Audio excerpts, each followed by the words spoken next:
Hi everyone, welcome to exam Y learning NMMS channel. Okay, NMMSലുള്ള നമ്മുടെ biology ഭാഗത്ത് ചോദിക്കുന്ന ചോദ്യങ്ങളാണ് കഴിഞ്ഞ വീഡിയോസിലൊക്കെ നമ്മൾ ഡിസ്കസ് ചെയ്തത്. കഴിഞ്ഞ വീഡിയോസ് എല്ലാം കണ്ടു എന്ന് ഉറപ്പുവരുത്തുക.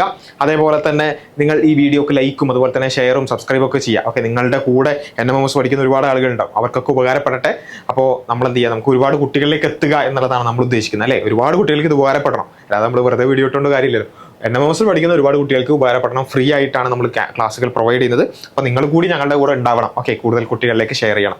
അപ്പോൾ ഇനിവേ നമുക്ക് എന്ത് ചെയ്യാം, കുറച്ച് ക്വസ്റ്റ്യൻസ് നോക്കാം. ബയോളജിയിലുള്ള ഒന്നാമത്തെ ഒരു ചോദ്യം, the part of human digestive system where absorption of water containing minerals take place.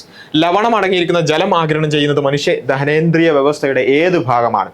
Stomach അഥവാ ആമാശയം, സ്മോൾ ഇൻറ്റെസ്റ്റൈൻ ചെറുകുടൽ, മൗത്ത് വായ, ലാർജ് ഇൻറ്റെസ്റ്റൈൻ വൻകുടൽ. നമുക്കറിയാം നമ്മുടെ അബ്സോർപ്ഷൻ്റെ പ്രധാന ഭാഗം, ഡൈജഷനും അബ്സോർപ്ഷൻ്റെ ഏറ്റവും പ്രധാന ഭാഗം നടക്കുന്നത് നമ്മുടെ സ്മോൾ ഇൻറ്റെസ്റ്റൈനിലാണ്. പക്ഷേ അവസാനം വാട്ടർ അബ്സോർപ്ഷൻ അല്ലെങ്കിൽ ഈ പറഞ്ഞ പിന്നെ വാട്ടർ കണ്ടെയ്നിങ് മിനറൽസ് അടങ്ങിയിട്ടുള്ള വാട്ടർ, അതിൻ്റെ അബ്സോർപ്ഷനൊക്കെ കൂടുതലായിട്ട് നടക്കുന്നത് എവിടെയാണ്? ലാർജ് ഇൻറ്റെസ്റ്റൈനിലാണ്. So option 4 is the correct answer, അല്ലേ? നാലാമത്തെ ഓപ്ഷനാണ് കറക്റ്റ് ആയിട്ടുള്ളത്. അപ്പോൾ വൻകുടലാണ് കറക്റ്റ് ആൻസർ. അടുത്തൊരു ചോദ്യം, bacterium that lives in the root of leguminous plants, അതായത് പയറു ചെടികളുടെ വേരുകളിൽ കാണപ്പെടുന്ന ബാക്ടീരിയ. എന്തിനാ പയറു ചെടിന്റെ വേരിലൊക്കെ ബാക്ടീരിയ കിടക്കുന്നത്? നമുക്കറിയാം, നൈട്രജൻ ഫിക്സേഷനെ കുറിച്ച് നമ്മൾ പഠിച്ചിട്ടുണ്ട്, അല്ലേ? നൈട്രജൻ ഫിക്സേഷൻ എന്താണ്? നമുക്ക് നമ്മുടെ പ്ലാന്റ്സിന് നൈട്രജൻ സ്വന്തമായി ഉപയോഗിക്കാൻ അല്ലെങ്കിൽ സ്വന്തമായി അത് ആഗിരണം ചെയ്യാൻ കഴിയില്ല. അപ്പോൾ കാർബൺ ഡൈ ഓക്സൈഡ്, ഓക്സിജൻ ഒക്കെ വലിച്ചെടുക്കാൻ സ്റ്റൊമാറ്റോ വഴി പറ്റും. അതുപോലെ നൈട്രജൻ എന്ത് ചെയ്യാൻ പറ്റൂല, നൈട്രജീനസ് കോമ്പൗണ്ട്സ് ആയിട്ട് മാത്രമേ എടുക്കാൻ പറ്റുള്ളൂ. അപ്പോൾ പ്ലാന്റ്സിന് ഡയറക്ട്ലി അറ്റ്മോസ്ഫിയറിക് നൈട്രജൻ കൺസ്യൂം ചെയ്യാൻ പറ്റൂല. അപ്പോൾ എന്ത് ചെയ്യും, ഒരു ബാക്ടീരിയ, ഈ ലെഗുമിനസ് പ്ലാന്റ്സിനൊക്കെ റൂട്ടിൽ പ്രത്യേകിച്ചും ചില ബാക്ടീരിയകൾ അതെന്ത് ചെയ്യും, ഇത് കൺവേർട്ട് ചെയ്ത് കൊടുക്കും, നൈട്രജീനസ് കോമ്പൗണ്ട്സ് ആക്കി കൺവേർട്ട് ചെയ്ത് കൊടുത്ത് അങ്ങനെയാണ് പ്ലാന്റ്സ് അത് കൺസ്യൂം ചെയ്യുന്നത്. ഓക്കെ, അപ്പോൾ അങ്ങനെയുള്ള ബാക്ടീരിയ ആരാണെന്നുള്ളതാണ് ചോദ്യം. നമ്മൾ പഠിച്ചതാണ് മൈക്കോപ്ലാസ്മ അല്ല, റൈസോബിയം, നൈട്രോബാക്ടർ, ലാക്ടോബാസിലസ്. നമ്മൾ പഠിച്ചിട്ടുണ്ട് റൈസോബിയം ബാക്ടീരിയകളാണ് ആ ഒരു പണി ചെയ്യുന്നത്, അല്ലേ? Rhizobium bacteria is the correct answer.